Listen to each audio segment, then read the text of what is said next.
গত ২ সপ্তাহ ধরে ইসরায়েলি ভূখণ্ড লক্ষ্য করে প্রতিদিন দফায় দফায় হামলা চালাচ্ছে ইরান। মুহুর্মুহু ড্রোন মিসাইল বৃষ্টি ঠেকাতে তেল আবিবকে খরচ করতে হচ্ছে বিপুল সংখ্যক ইন্টারসেপ্টর। ইসরায়েলের চারপাশে কয়েক স্তরের প্রতিরক্ষা বলয়।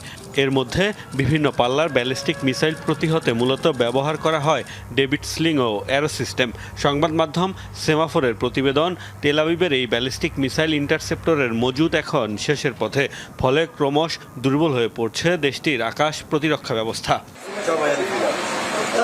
এক মার্কিন সামরিক কর্মকর্তার বরাতে সংবাদ মাধ্যমটি জানিয়েছে, এরই মধ্যে উদ্বেগজনক হারে ইন্টারসেপ্টর কমে যাওয়ার বিষয়টি যুক্তরাষ্ট্রকে অবগত করেছে তেল আবিব। বলা হয়েছে, গত জুনে ইরানের সাথে ১২ দিনের যুদ্ধে বিপুল সংখ্যক ইন্টারসেপ্টর খরচ করে ফেলেছে দেশটি, আর তাই পর্যাপ্ত মজুদ ছাড়াই শুরু করেছে চলমান যুদ্ধ। ওই মার্কিন কর্মকর্তার দাবি,